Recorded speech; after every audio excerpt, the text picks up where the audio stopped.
Whatever stands in the HOA's way meets the same fate, demolition and removal.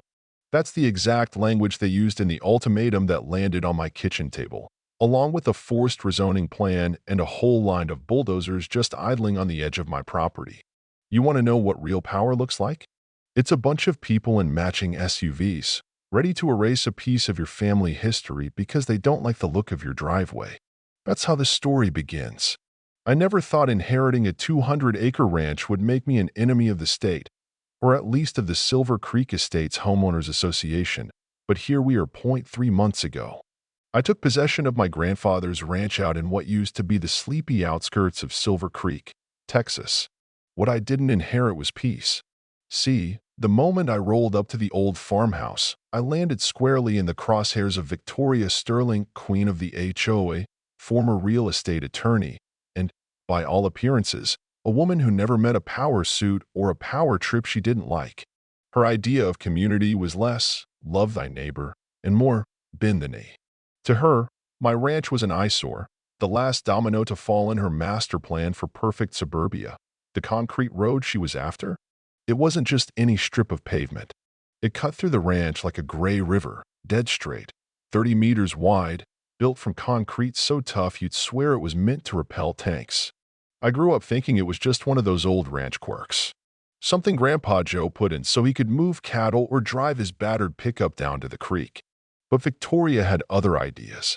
She marched up to my front gate with 2 lawyers, a contractor named Chuck Reeves, and a professional photographer snapping pictures of every square inch, like they were prepping a crime scene. She handed me a folder thick with legal threats and told me, "You have 48 hours to start demolition, or we'll see you in court. And by the way, expect your utilities to be suspended and daily fines until you comply." I'm standing there in my mud-caked boots, coffee still in hand, trying to wrap my head around this. The road had been here since before I was born. My grandfather never explained why, but he'd always shut down any conversation about it. Now, Victoria was telling me it was illegal, unauthorized, and a blight on the view. I tried to reason with her, keeping my voice calm. "Ma'am, this road's been here 50 years, long before this HOA was even a twinkle in anyone's eye. I'm pretty sure it's grandfathered in." She just laughed, cold, sharp, like the cracking of pond ice. "Property rights don't trump community standards," she said. "Your grandfather never got the proper permits, and the fact that it's existed this long only means it's a long-standing violation." That ends now. What really bothered me wasn't her legalese. It was the way Chuck grinned, like he'd already won something I didn't even know I'd lost. That night, staring at the pile of documents Victoria left, I realized I was missing something. I went digging through my grandfather's study, a place that smelled like old paper and stubbornness. There, buried in a box marked 1973 to 1980, was a hand-drawn map in Grandpa's careful handwriting. Instead of labeling the road as a ranch drive, he'd written, "State military asset, federal jurisdiction, emergency use only, 1943 to 2043. There was even a note, "Never disturb." His signature, along with someone from the Texas State Military Department. Turns out, the HOA wasn't picking a fight with just any old ranch. They were gunning for a classified military installation. The next morning, I called Victoria. "Miss Sterling, you might want to slow your roll. I found documents suggesting federal oversight. You tear up this road, you could be facing charges for destruction of government property." She didn't miss a beat, laughed off my warning as some kind of sovereign citizen nonsense. "Show me proof, or get out of my way," she snapped. That's when Chuck's crew showed up again, this time with survey equipment, ground-penetrating radar, even cameras mounted on the fence line, all pointed at my road. That night, I found an old letter from my grandfather. "Jake, if you're reading this, it means the vultures have come for the road. This isn't ours. It never was. The docks are in the blue lockbox behind the water heater. Combo is your grandma's birthday. Whatever you do, don't let them touch that concrete until you've called the people who own it. And Jake, be careful who you trust. Some folks have been waiting decades for a shot at what's under that road." I opened that lockbox with hands shaking, found contracts dating back to 1943. The government paid my grandfather a small fortune to build an emergency landing strip, a backup airfield for military operations. Renewal documents extended it to 2043. Grandpa wasn't just running a ranch, he was guarding a secret. The next day, Chuck's crew rolled in with heavy equipment. This wasn't about aesthetic harmony, they were treasure hunters, and they thought they'd hit pay dirt. I fired up Grandpa's old ham radio, just like the docs said. ILS 447, this is Texas State Aviation Control, acknowledged transmission.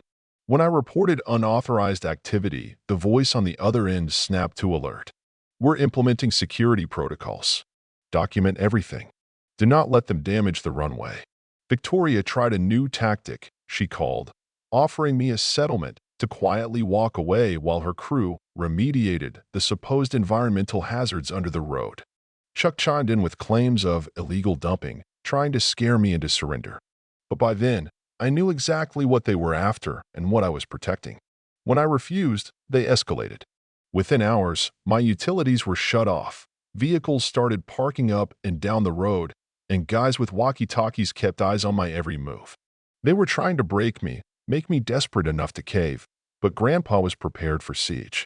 The old hand pump still drew water from a private well, the propane generator kept the lights on, and the military radio had a direct line to the state. I spent those nights monitoring the surveillance from a makeshift command post, documenting every move Chuck's men made. Then, a text, walk away now or face the consequences. We have enough people to take what we want. That night, I activated the emergency protocol, hidden alarms, perimeter sensors, cameras.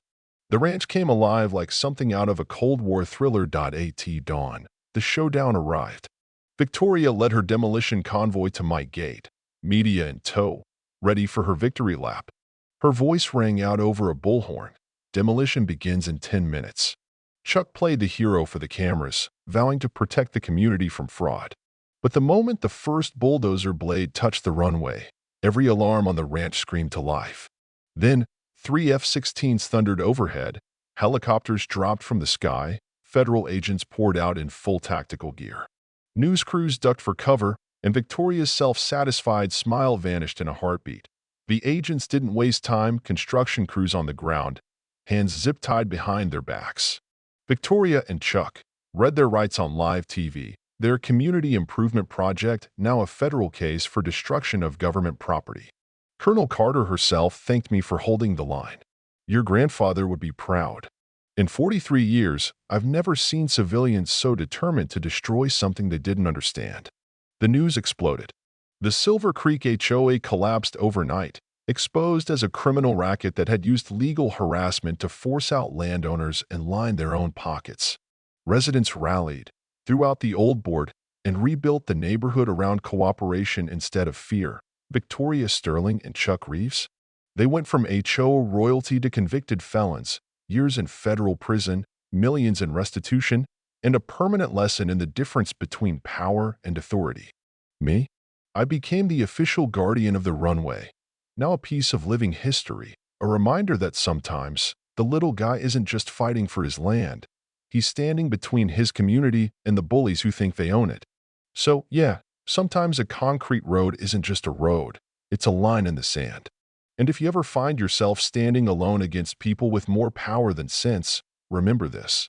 Justice may take its time, but it always lands where it needs to, sometimes in a courtroom, sometimes in your own backyard. So what about you? Have you ever dealt with authority figures who pushed their power too far? Or had to stand up for what was right even when nobody believed you? Share your experience below. Let's get a real conversation going about justice, power, and what happens when ordinary folks refuse to back down. If this story struck a chord, like, subscribe, and share it with someone who needs a reminder that sometimes the fight is worth it, because in the end, justice is a team sport, and nobody wins alone.